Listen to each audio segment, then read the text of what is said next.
Shalom Yasharala. This is Yequab from down south in Babylon, GMS Baton Rouge. I'm going to start off by giving all praises to Yahweh, the power of the elect, creator of heaven and earth, and to our great King Yahweh Shai, our Redeemer. I also want to give double honors to our elders who rule well, and they teach just as well as they rule. According to the book of Sirach, I think that's chapter 5.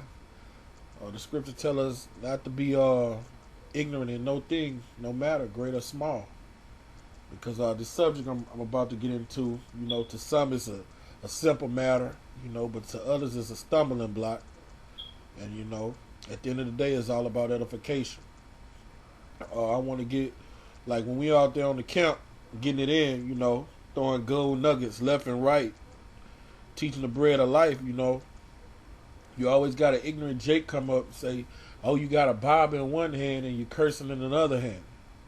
So I want to, for sincere brothers, and for weak brothers or unlearned brothers, so it don't be a stumbling block to them, to differentiate, show the differentiation between this society definition of curse, of the word curse word, and curse word from a biblical perspective. The accurate definition for the curse, for the word curse, according to the scripture.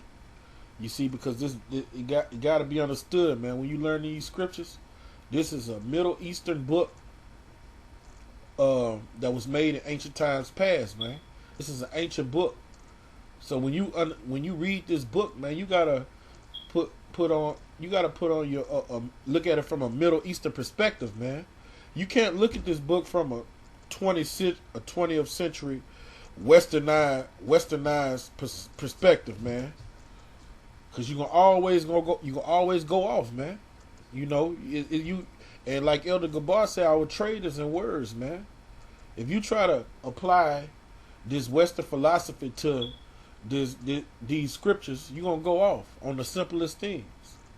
And like the book of 2 Peter 3:16 says, Peter say, man, when you go off on the scriptures, it's to your own destruction.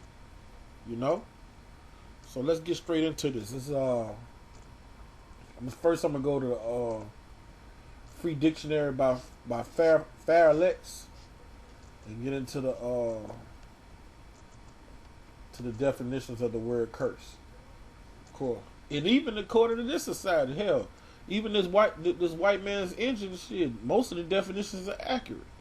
But it's all about this dogma, this propaganda he puts in the earth, though, man, and these philosophies that would get people tripped up.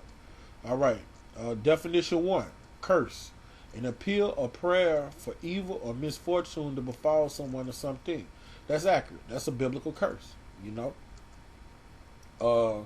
Meaning B, the evil misfortune that comes in or as if in response to such an appeal. That's accurate. Like example, beware the curse of ill health. That's a curse. Definition 2: one that is a curse. Just speaking plainly, that's accurate. Like to give you an example, like to show you that us people of Judah, us Israelites are the people of the curse. Like you had a neighborhood when I was growing up. It was predominantly a white neighborhood full of Edomites. You dig? And the neighborhood was immaculate, man. Every yard was well manicured. Everybody kept their property up. But when niggas started moving in, man, the neighborhood went down like a down sparrow, ASAP. So that lets you know, man. And 5 years later, by the time I got to high school, man, it was a fucking rat infested slum, man. So let you know, man, we're people that curse in Deuteronomy 28. Wherever we go, our people are cursed. Death, rape, riot, murder, drama, just wherever we go, man. We rape each other. We like crabs, man. Crab ass niggas, man. Can't get along, but submit to this fucking white devil. I hate that shit. But it's part of the curses, so we do gotta, we gotta go through this shit. Meaning number 3, a source or cause of evil, a scourge. Now now see, this is all right on meaning 4. This is the fucking devil's propaganda, man. his philosophy he put in the earth. He tried to equate definition 4 with our scriptures. You know, with our scriptures. The scriptures is only for Israel. A profane word or phrase, a swear word, such as bitch, hoe, slut, whatever. All right. When the scriptures, when the ancient prophets of old and the apostles and all the authors of the Bible talked about cursing, they wasn't talking about a word like bitch, hoe, or slut. You know, they used those words. And they would call a woman a whore in the New York Second, man. A woman, and they'll kill a whore in the New York Second, man. They will stone a woman getting caught in adultery, man. They'll be like, you bitch, come here. Let's kill this bitch. That's not, according to Romans 7 and 8, where there's no transgression. That mean, where there's no law, there's no transgression. That's not a curse word. And another thing, when you see words in the scriptures like profane, vile, abominable, corrupt, those are always talking about sin. I'm going to go to some scriptures to back that up. It's always talking about sin, man. Period. A so-called swear word, a curse word, man, according to the scriptures, those are just words, okay? All right, but according to this society, is socially unaccepted speech. And this is a hypocritical society, man. They'll tell you can't call a bitch or a hoe or a fag, but they'll go and pass these unjust laws, like saying a fag can marry, or a man can have a sex change, or you know, a woman can marry. They pass these wicked ass laws of saying if a soldier's in war and he want to get his rocks off, he could fuck a horse. You know, they passed that in legislation, man. That's a fucking law. Abominable laws. The hypocrisy of this democracy, like that nigga Chris Rock used to say. All right, meaning number 5, ecclesiastical. All right, Ecclesiastes means preacher, a censure, ban, or anathema. All right, that's accurate because we were banned from Yahweh when we went astray, when we transgressed his laws. You know, you did. So, you know, he excommunicated us, and then the curses fell on us. So that's accurate. Definition number 6, slang, ministration. All right, that's accurate. You know. Because when a woman period is on, she's unclean. And she's cursed.